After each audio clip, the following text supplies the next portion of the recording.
Assalamualaikum warahmatullahi wabarakatuh. Bismillahirrahmanirrahim. Ashhadu an la ilaha illallah wa ashhadu anna Muhammadur Rasulullah. Allahumma salli ala sayyidina Muhammad wa ala ali sayyidina Muhammad. Rabbi shrah li sadri wa yassir li amri wahlul 'uqdatam min lisani yafqahu qawli. Amin. Bismillahirrahmanirrahim. Salam hormat, salam santun selalu dariku untuk Anda semua penyimak setia channel atau Uripe Allah channel. Semoga kita semua senantiasa tetap di dalam lindungan Allah Subhanahu wa ta'ala. Amin ya rabbal alamin. Bismillahirrahmanirrahim. Kami melanjutkan menerangkan betapa kebobrokan hati kita selama ini kepada Allah. Kesalahan hati kita selama ini kepada Allah. Kezaliman hati kita selama ini kepada Allah. Kesyirikan demi kesyirikan hati kita selama ini kepada Allah. Persekutuan hati kita selama ini kepada Allah Subhanahu wa ta'ala, agar kita mengetahui rahasia singgah sana musuh yang ada di hati ini selama ini. Jadi sebelum mengenal Allah, maka kita wajib mengenal siapa diri manusia kita ini. Jadi sebelum man arafa nafsahu faqad arafa rabbahu, maka wajib kita bermakrifat kepada diri manusia kita sebelum kita bermakrifat kepada Allah.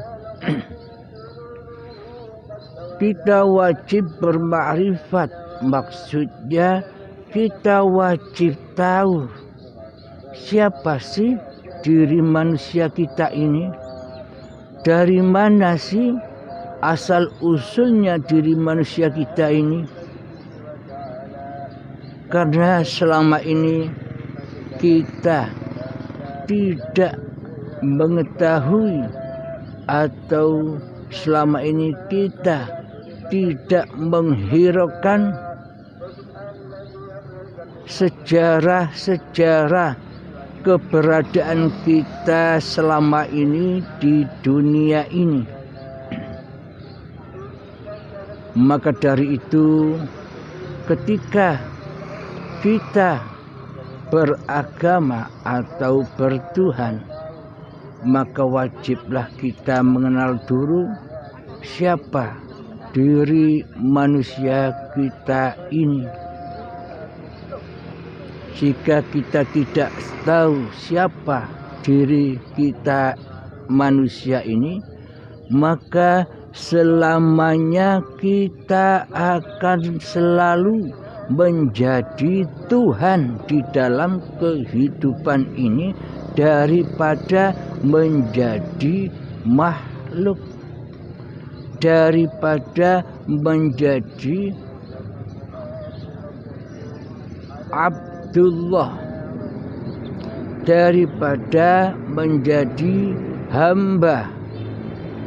Selama ini penampilan kita di dunia ini kan seolah-olah kita sebagai Khalik.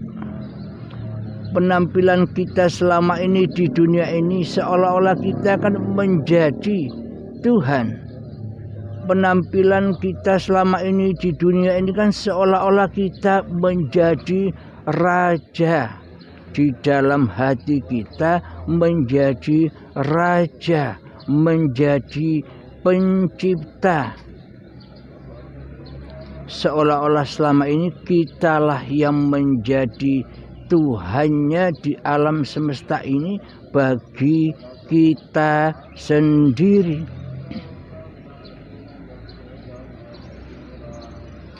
Di dalam hati kita, kita tidak rela.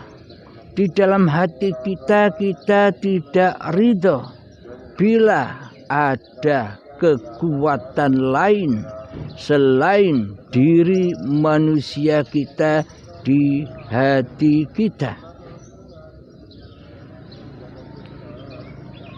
Selama ini kita beragama dan bertuhan hanyalah angan-angan saja, hanyalah fata morgana saja, hanyalah tipu-tipu saja di hati kita.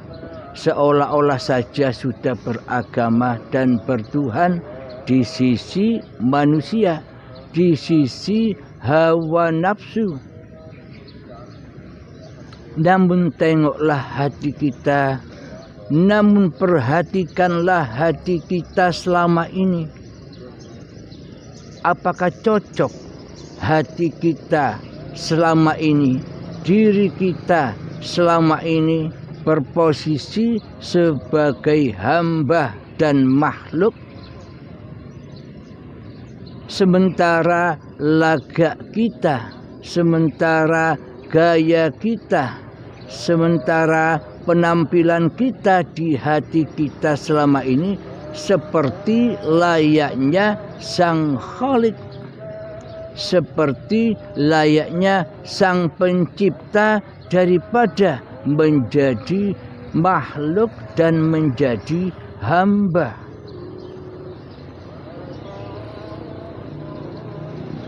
Di dalam hati kita seolah-olah kitalah sebagai sang penguasanya badan-badan ini, sang penguasanya tindak lakunya badan ini, sang penguasanya aktivitas-aktivitas badan-badan kita ini selama ini.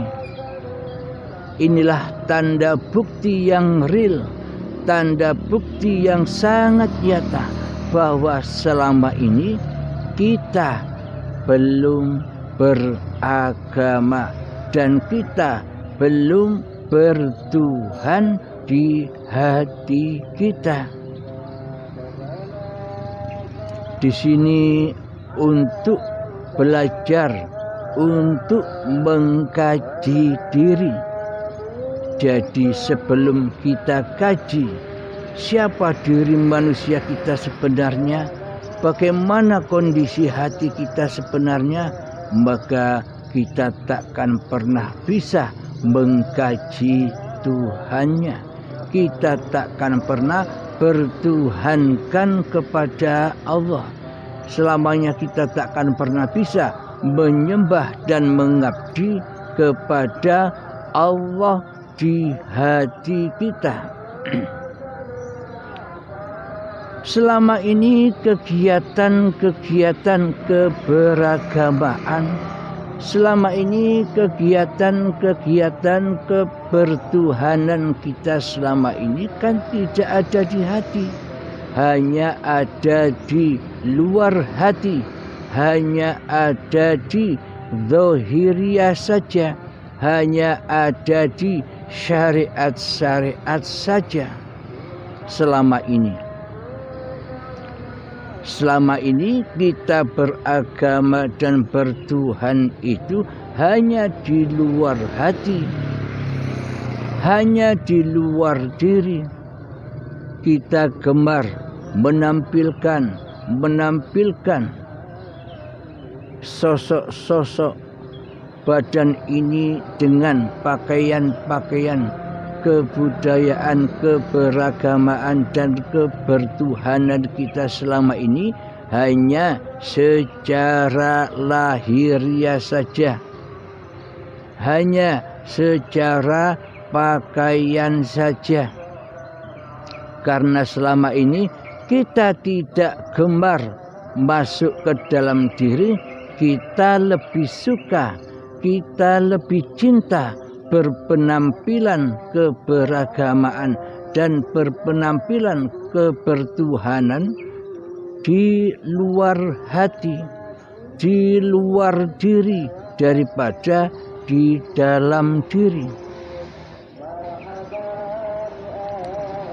Karena beragama kita selama ini, karena bertuhannya kita selama ini hanyalah bayang-bayang saja, hanya sebatas dohiriyah saja, hanya sebatas syariat-syariatnya saja. Akan tetapi kita lalai selama ini mengkaji di dalam diri kita, siapa yang berkuasa atas bayang-bayang ini, siapa yang berkuasa atas badan-badan ini, siapa yang mengaktivitaskan badan-badan ini di dalam keberagamaan dan di dalam kebertuhanan kita, serta di dalam seluruh aktivitas-aktivitas badan-badan kita ini selama ini. Selama ini kita luput memandang penguasa di dalam badan ini, karena selama ini kita memang buta akan Allah. Karena selama ini kitalah yang menjadi Tuhan, akhirnya kita buta akan Allah. Karena kita selama ini lebih cinta, lebih suka, lebih bahagia bila kita menjadi Tuhan daripada menjadi makhluk. Lebih cinta menjadi Allah daripada menjadi hamba. Seolah-olah selama ini kita kan yang merasa berkuasa daripada Allah. Selama ini kan kita yang merasa punya kekuatan, kekuasaan, bahwa diri kitalah yang merasa berkuasa atas seluruh aktivitas badan-badan kita ini ketimbang Allah. Memang karena kita selama ini belum bertuhan, maka seolah-olah kita menjadi penguasa atas hidup dan badan ini selama ini. Buktinya apa? Selama ini kita tidak tahu Allah sebagai Tuhan pencipta alam semesta ini. Yang kita tahu di hati kita selama ini kan makhluk, kan diri kita sendiri, kan hawa nafsu kita sendiri yang sangat paling kita kenali dan yang sangat kita ketahui di hati kita daripada Allah, sang pencipta diri manusia kita ini selama ini. Maka dari itu bombardirlah, hancurkanlah sehingga sada musuh ini, hancurkanlah sehingga sana iblis dan setan selama ini yang ada di hati kita. Hancur leburkanlah hawa nafsu kita sendiri di hati kita ini yang selama ini menjadi Tuhan bagi diri manusia kita sendiri daripada mentuhankan Allah di hati kita selama ini. Maka dari itu Allah menegaskan kembali di dalam Al-Quran, ya ayyuhalladzina amanu, wahai orang-orang yang beriman. Jadi wahai orang-orang yang beriman ini orang yang mana? Apakah hanya orang-orang Islam saja? Oh tidak. Semua makhluk, semua manusia itu hamba Allah. Semua manusia itu ciptaan Allah. Semua manusia itu dikuasai oleh Allah. Jadi ya ayyuhalladzina amanu, wahai orang-orang yang beriman itu, siapapun orangnya yang di dalam hatinya punya rasa percaya bahwa diri manusianya ini ada Tuhan yang mentuhani dirinya, ada Tuhan yang lebih berkuasa atas dirinya, yang ada Tuhan pencipta yang melebihi diri manusianya. Selama ini kan seakan-akan kitalah yang bisa mencipta apa-apa, seolah-olah kita bisa mencipta bangun tidur kita dari tidur, seolah-olah kita bisa menciptakan badan ini untuk duduk, seolah-olah kita ini sebagai pencipta badan untuk memberdirikan badan, seolah-olah kita selama ini menjadi pencipta atas berjalannya kaki, seolah-olah kita selama ini sebagai pencipta yang bisa membersihkan badan ini di kala mandi, seolah-olah selama ini kitalah sebagai pencipta badan ini untuk sholat, seolah-olah selama ini kita sebagai pencipta badan ini untuk beribadah, seolah-olah kita sebagai pencipta badan ini untuk makan dan minum, seolah-olah semuanya kitalah sebagai penciptanya daripada Allah di hati kita. Jadi yang jadi penguasa, jadi yang jadi raja, jadi yang jadi pencipta di hati kita selama ini kan bukan Allah, alias hawa nafsu kita sendirilah yang selama ini mentuhani hidup dan badan ini. Diri kitalah yang selama ini jadi Tuhan daripada Allah. Bagaimana mungkin Allah jadi Tuhan atas diri kita, namun selama ini kitalah sebagai penguasa diri manusia kita sendiri selama ini. Inilah bukti-bukti real, bukti-bukti nyatanya bahwa selama ini di dalam singgasana hati ini bukan singgasananya Allah, bukan singgasananya Tuhan, akan tetapi singgasananya musuh-musuhnya Allah, yakni iblis dan setan laknatullah yang selama ini kita sembah, yang selama ini kita jadikan Tuhan di hati kita selama ini. alhamdulillahirabbil alamin, maka sadarilah untuk kita semua di dalam babagan beragama dan bertuhan kepada Tuhan yang menciptakan diri manusia kita selama ini.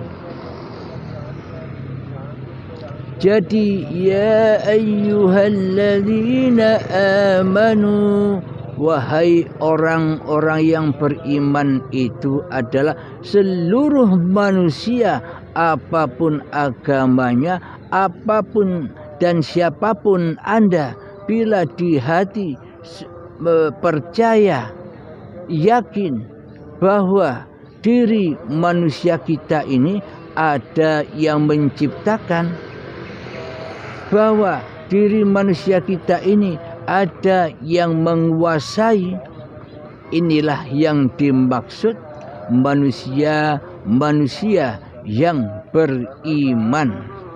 Iman adanya Tuhan, percaya bahwa Tuhan itu ada, percaya bahwa Tuhan itu Sang Pencipta, percaya bahwa Tuhan itu yang berkuasa atas setiap diri manusia. Karena selama ini kita, posisi hati kita selama ini seolah-olah bertuhan, akan tetapi hakikatnya masih ateis, hakikatnya masih kufur, hakikatnya masih syirik, hakikatnya masih ingkar kepada Allah, masih ingkar kepada Tuhan yang menciptakan diri manusia kita di hati kita. Selama ini kan kita ingkar, selama ini kan kita hanya mensekutukan Allah dengan diri kita sendiri, mensekutukan kewujudan Allah dengan wujud kita sendiri, mensekutukan hidupnya Allah dengan hidup kita sendiri, mensekutukan kekuasaannya Allah dengan kekuasaan diri kita sendiri, mensekutukan kehendak daya upaya dan ikhtiarnya Allah dengan kehendak dan daya upaya dan ikhtiar diri kita sendiri, mensekutukan ilmunya Allah dengan ilmu kita sendiri, mensekutukan pengetahuan Allah dengan pengetahuan kita sendiri di hati kita selama ini. Inilah tanda-tanda bukti yang sangat nyata bahwa selama ini kita belumlah bertuhan, kita belumlah beragama di hati kita selama ini.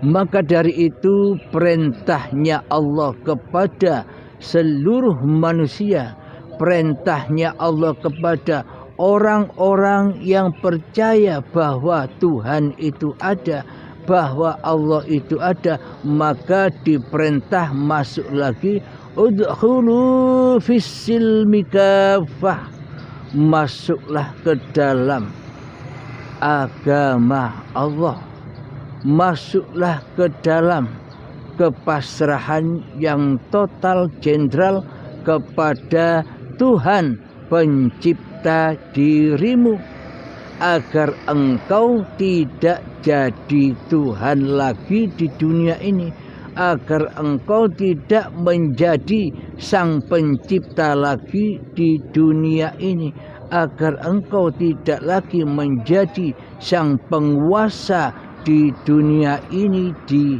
hati kita.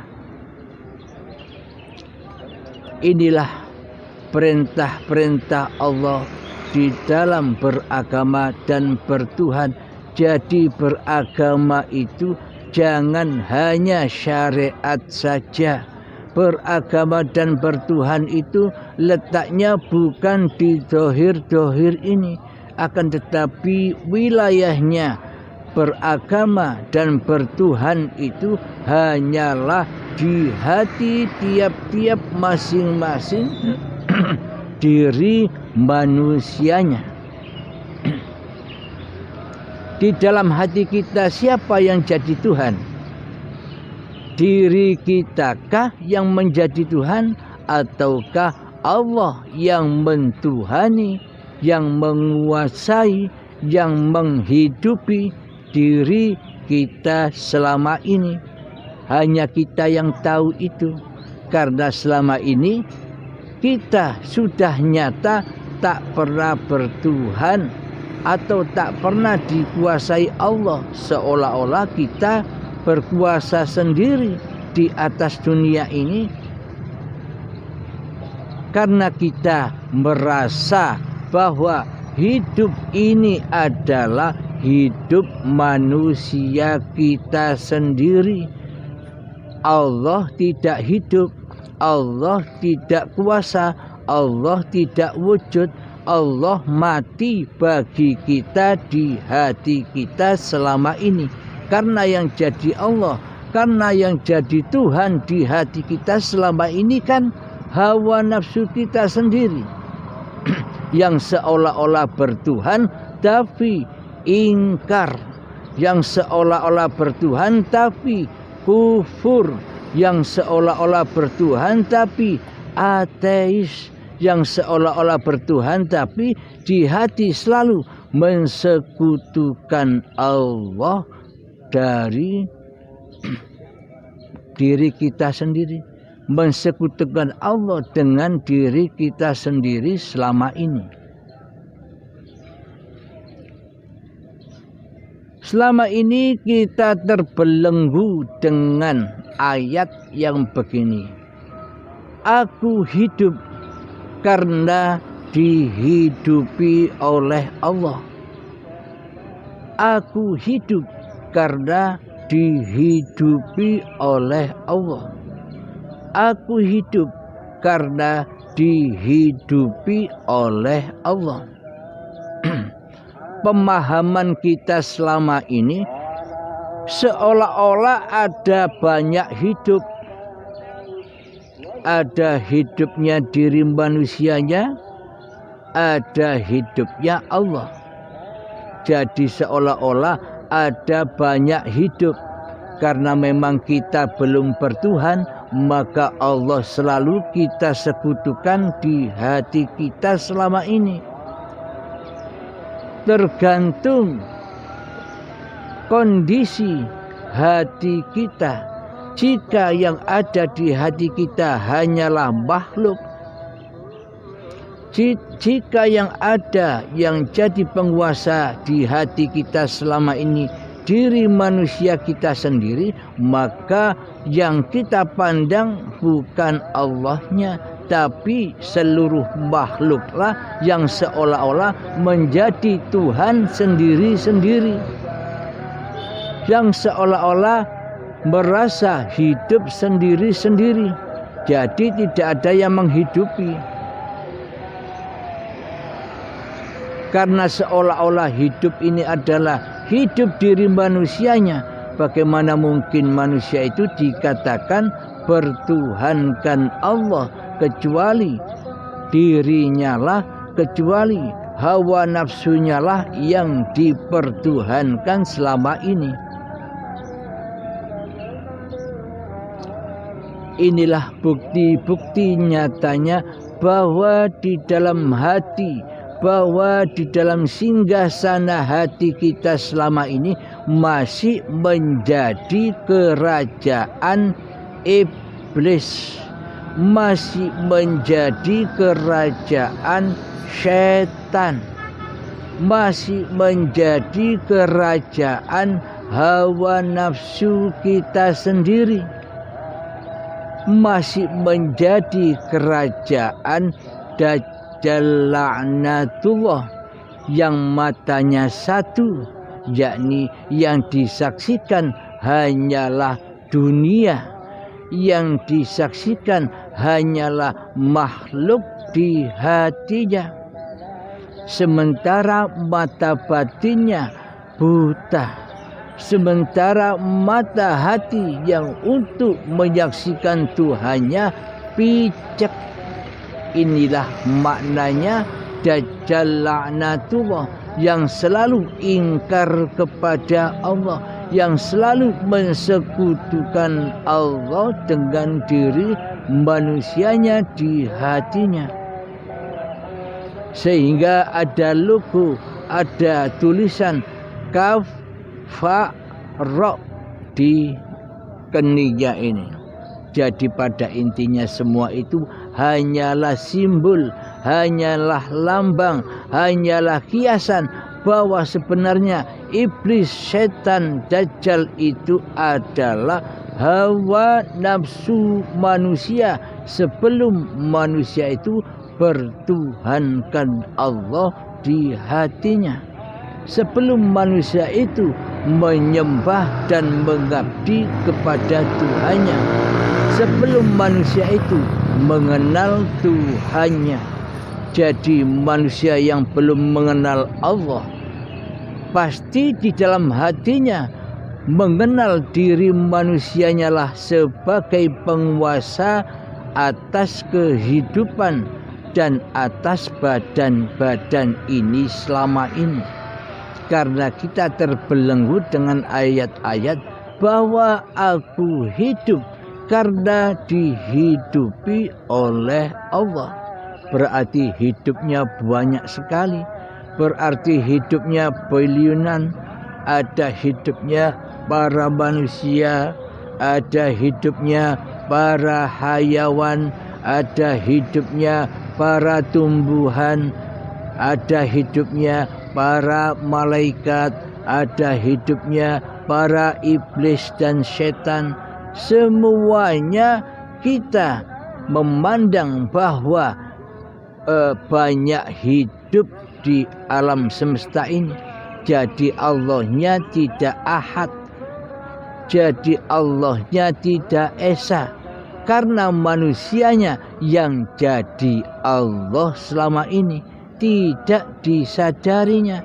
Seolah-olah manusianya merasa dirinya lah yang wujud, seolah-olah manusia merasa dirinya lah yang hidup, seolah-olah manusia merasa dirinya lah yang berkuasa, seolah-olah selama ini yang jadi Tuhan adalah dirinya sendiri, tapi tidak disadarinya, tapi tidak terasa. Inilah bukti bahwa selama ini kita dikuasai oleh iblis dan setan di dalam singgasana hati kita selama ini. Inilah bukti bahwa hati kita keras melebihi kerasnya batu selama ini. Inilah tanda bukti nyatanya kita selama ini kita berada di dalam siksa kubur, di dalam nerakanya Allah, bukan neraka yang dibayang-bayangkan manusia. Jadi hakikat neraka Allah itu adalah berbahan bakar badan-badan manusia dan hati yang keras melebihi kerasnya batu, yakni hati yang masih menjadi Tuhan daripada menjadi makhluk, hati yang menjadi Khalik daripada hati yang menjadi makhluk. Hati kita seolah-olah selama ini sebagai sang pencipta kehidupan dan badan kita sendiri selama ini, seolah-olah kitalah yang menjadi wayang plus dalangnya, seolah-olah kita menjadi makhluk plus khaliknya. Di hati kita, jadi diri kitalah yang selama ini menjadi raja di rajanya hati, yakni kita bersimpuh, kita bersujud hanya kepada iblis dan setan selama ini. Di mana letaknya iblis dan setan itu selama ini? Iblis dan setan itu ialah hawa nafsu kita sendiri selama ini. Yang mana sifatnya hawa nafsu, yang mana sifatnya setan dan iblis ini selamanya tidak mau bersujud kepada Adam. Yang dimaksud makna Adam di sini bukan sosoknya manusia yang bernama Adam. Bukan itu maksudnya. Bukan syariat seperti itu maksudnya.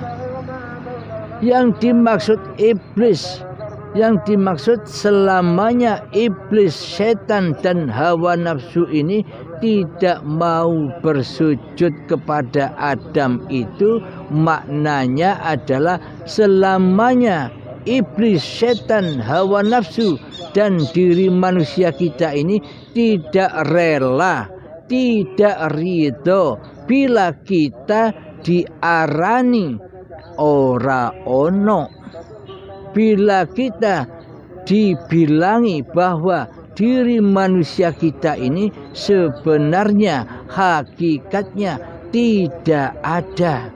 Kan Adam itu artinya tidak ada. Karena selama ini kita merasa jadi Tuhan tapi tidak terasa, maka hati kita, maka hawa nafsu kita selama ini tidak rela dan tidak ridho bahwa diri manusia kita ini sebenarnya hakikatnya tidak ada dan gaib. Kita tidak terima bila kita manusia ini dikatakan tiada. Kita tidak terima bila diri manusia ini dikatakan gaib. Allah lah yang gaib. Diri manusia kita ini nyata. Allah lah yang tiada. Yang ada wujud diri manusia kita sendiri di hati kita. Inilah bukti bahwa kita selama ini merasa jadi Tuhan daripada mentuhankan Allah di hati kita. Inilah bukti kebobrokan hati kita selama ini di dalam beragama dan bertuhan kepada Allah di hati kita. Karena kita selama ini terlena hanya di dalam syariat-syariatnya saja. Karena kita selama ini terlena hanya kepada badan-badan ini saja. Dikira sholat, dikira ibadah itu sudah mengabdi kepada Allah. Dikira amal ibadahnya selama ini berarti pengabdian atau menyembah kepada Allah.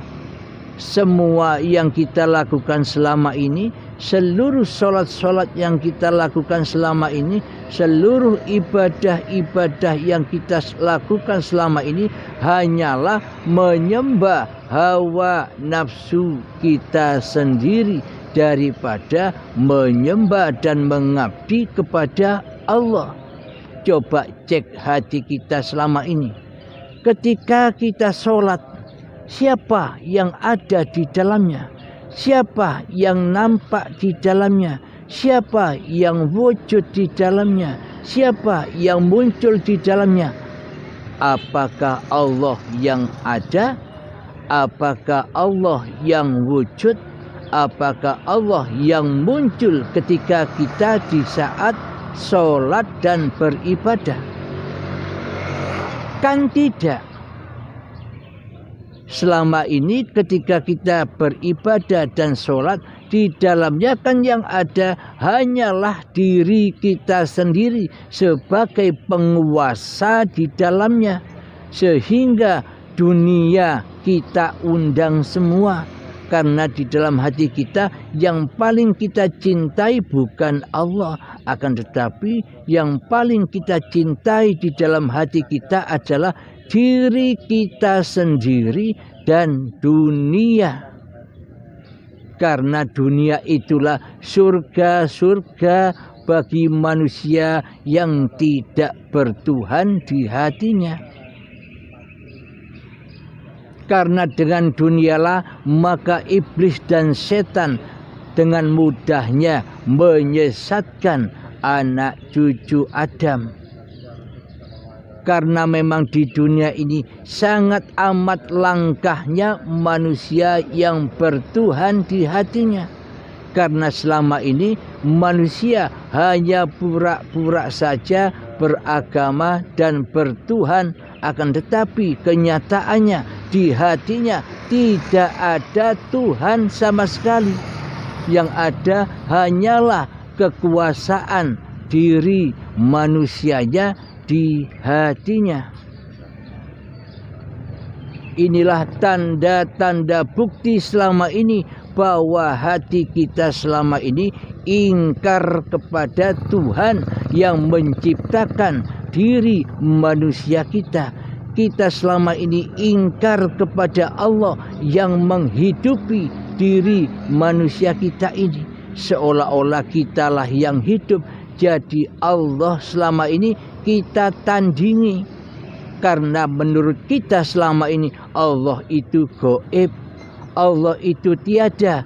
Sehingga Allah itu tiada bagi kita di hati kita selama ini. Karena kita lebih cinta mentuhankan hawa nafsu kita sendiri di hati kita selama ini. Nyata bukan?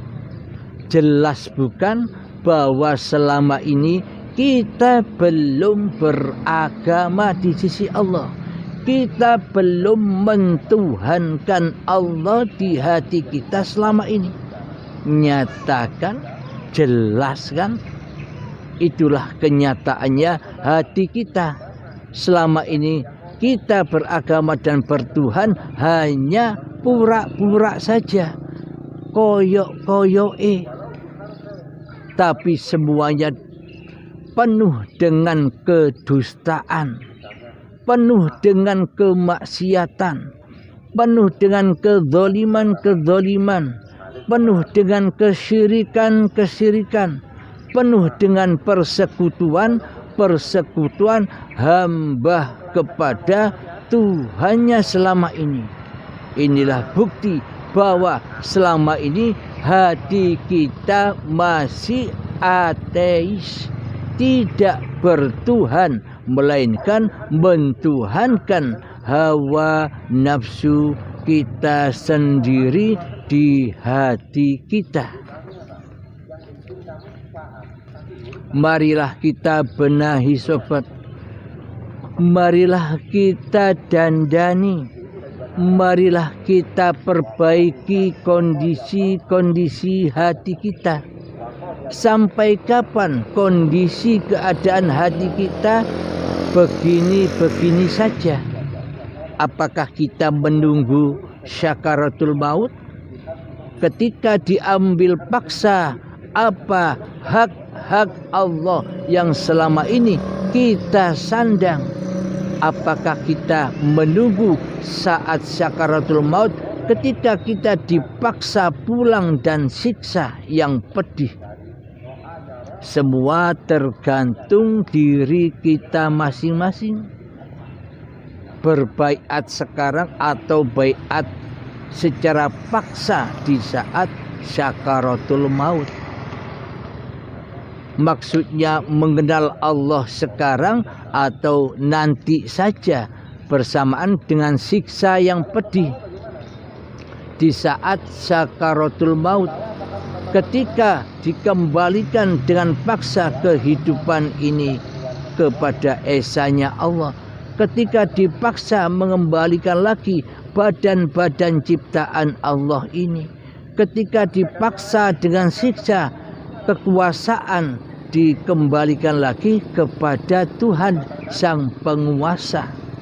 Karena selama ini kita yang jadi Tuhan, kita tidak merasakan itu semua.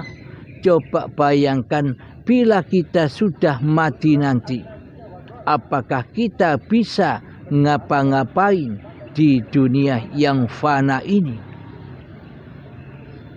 Jadi sebenarnya siapa yang berperan di atas dunia ini? Manusiakah ataukah Tuhannya yang menguasai, yang mendalangi semua makhluk ciptaannya? Semoga kita menyadari tatanan-tatanan hati kita.